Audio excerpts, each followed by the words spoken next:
have a nickname yet. I think we do have it from yesterday. Oh man, what was it again? What was it? Hush puppy. Hush puppy. Hush puppy. That's funny. My name's Britney Borges. I'm from Cleveland, Ohio. My nickname in the pool world, I just got it yesterday, is Hush Puppy. Why did they call you the hush puppy? I eat a lot of hush puppies. They call me the Hush Puppy because I eat a lot of hush puppies. Yeah. I pack for my lunch for work. I pack 3 sandwiches, usually 2 things of fruit, some leftover dinner from the night before, bunch of snacks. I eat a lot. Got to drains your energy. Especially that job we did Monday, that was the hardest one. We worked 14 hours. We were on the 4th story already, so we were up and down the stairs with tools all day long. I mean, I must have went up and down those stairs probably over 40 times. I first started playing when I was 18. I was working at a bar, and this girl, the bartender there, was a really good pool player. So I went and seen her at the bar, and I was like, you have to teach me how to play. And I just fell in love from there. And then I got lucky. I ended up meeting a bunch of pool players right off the bat and seeing gambling. And I started playing myself really cheap, $2 a game, $5 a game, $10 a game, and I got beat a lot. And eventually, I got sick of losing, and it made me want to learn. I have a passion for it, and that makes it easy to learn anything. If you have a passion for something, I believe it's easy to learn. When I first started playing pool, I would dream about it. When I'm playing, if I play for a day or 2 straight, I'm always thinking about it. After I stop playing, all day I'll be playing, and then afterwards I'm eating dinner and I have shots running through my head, shots that I missed or shots that I made or things I need to work on. I'll go over and over and over, and in my head it's a sickness. Life as a road player, I've experienced it a little bit, and it sounds funny. It sounds like fun and games, but it can be brutal at times. It's a lot. It's hard work. You have to, you have to be patient and think about the long run and everything. There's a lot to learn. There's a lot more behind it than you would think. Everybody pretty much knows each other now in the pool world, and it's so easy. There's cell phones and internet. You can look people up. Everybody goes to the same tournaments and stuff. And you've probably played people, that person before, and you already have a game, and you just go from there. Sometimes new people come into the pool world, new people with money, and it gets around, word gets around, and people go through that town and try to beat that person. That's when the hustling comes into play. I've been hustled before, definitely. Cliff Joyner got me one time. We were playing. I asked him to play one pocket with me, and I asked for a crazy spot, 18 to 3 or something. And he said, "Well, sure, I'll give you 18 to 3. You just or 18 to 2, I think he gave me." He said, "But I have to bank both of my balls." So, and that's it's a gaff game. It's called because he'll just lay a ball in my pocket, and then I can't bank it clean. It has to be banked clean in your pocket. So he got me there. People in bars and stuff, I'm not gonna come right off the bat and say, hey, I'm a good pool player, anything like that. I just ask them to play. So yeah, it's not lying, but it's not really being truthful, I guess. Yeah. I don't remember the very first time I played for money, but I remember the first couple times at least. When I first started playing for money, I guess the nerves were, I was a lot more nervous when I first started playing. Of course, and not the money part. I didn't care about losing the money or not. It was just I wanted to win, and I wanted to, play good in front of my friends that I was, with or whatever on the road. I wanted to show them that I could be a good player, that I had talent, and you're a little shaky on the 9 ball. Actually, I was nervous for a while gambling until it got to the point where I just realized, there's no reason to sweat the money. I'm playing myself. I'm not playing the other person. I'm just trying to play my best and still have fun at it. You have to remember to, enjoy it like you did when you first started playing. I've learned a lot playing pool. Patience is such a huge thing.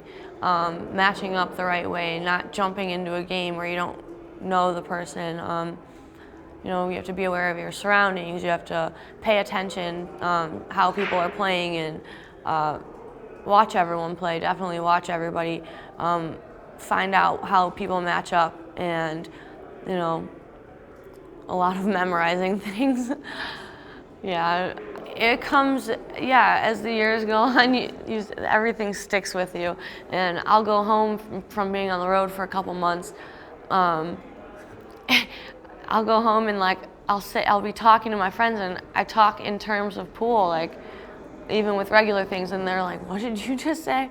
And or they'll ask about how my last month went, and I'll be telling them about these games that were set up and money games and stuff, and I'll be saying they played a set, a race to whatever with 2 games on the wire, and they're like, they're like, "Speak English, Brit. We don't know what you're talking about." Over the years, gambling, the first couple years I started playing, I lost a lot of money. Let's see, how do I want to put this? Okay, the most money I've ever won playing pool, I beat a guy out of 3,800 in Atlanta. We were playing one pocket. I was actually sleeping in the car, and Scooter came out and he said, "Britt, come on, I got you a game. Wake up, get in here. You're gonna get a game playing one pocket from this kid." So I go inside, and we started playing 100 a game. He gave me 9-8 playing one pocket, and I beat him probably the first 3 or so in a row. I was just really comfortable for some reason. I remember, probably because he wasn't that good of a player. But he was getting mad. He was getting beat by a girl, and he's like, it's his break on like the 3rd or 4th game, and he says, "Raise the bet." So I look at Scooter, and Scooter's like, "Yeah, hell yeah."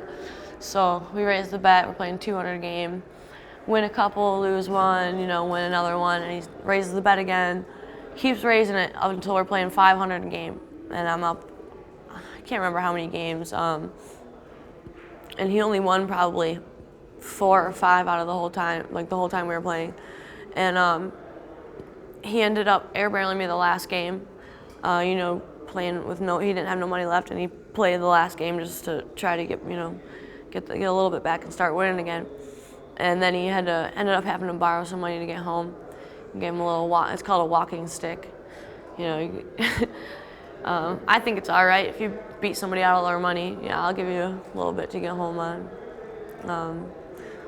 The feeling you get when you make a score and you're leaving the pool room with the money, it's a pretty good feeling. There's not really any way to explain it. The most I ever lost was probably 400, because I'm still a new player. So most of the time I'm not getting myself in the game. Somebody else is getting me in the game or telling me what to ask for. I have to trust the people that I'm with, and sometimes you can't do that. You have to find out. You have to read people and learn about people and find out how they are to see who you can trust and whatever. There's not a lot of women road players, actually.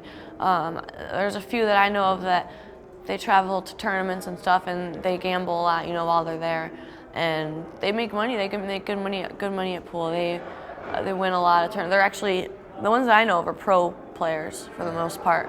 So they don't have a problem winning.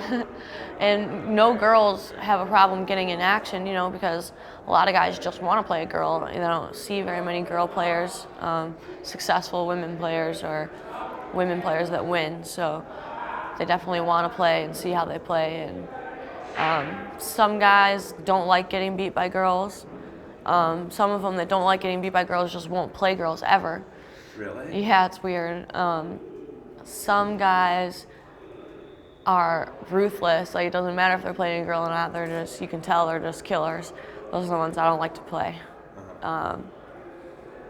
What else? It's easy to get spots as a girl. Well, it's kind of half and half. Like, sometimes if you're a girl trying to play somebody and gamble with them playing pool, they're like automatically, oh, you're a pool shark. But and then you get the guys that just like to play girls. Brutal. It's brutal being a girl in the pool world. You gotta deal with a lot more than a guy does, trust me. I wear a ring on my finger. when I go to tournaments. Actually, I wear it all the time now. But yeah, some girls like, they feed into that getting hit on and all that kind of stuff, but I just don't like it. So I just stay away from it. I've told people I was a lesbian. I told a couple people I was married, and like 2 years later, I'll see them at a tournament and I won't remember telling them that. And they'll, ask me about my husband or whatever, and I'll be like, what are you talking about? I'm not married. I've been playing pool about 7 years, since I was 18. I'm 24 now.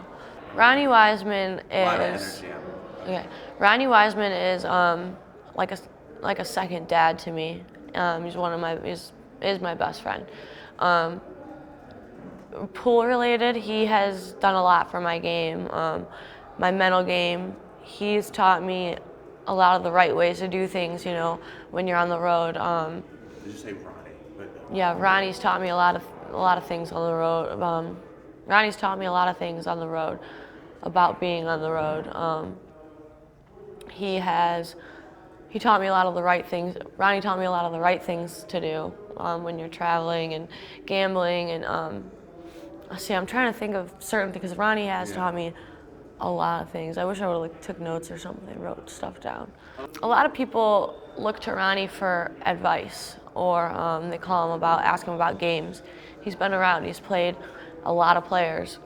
He's gambled with a lot of players. He knows a lot about matching up, how you should go, how you should adjust from wins and losses. Rodney's been on the road probably over 30 years.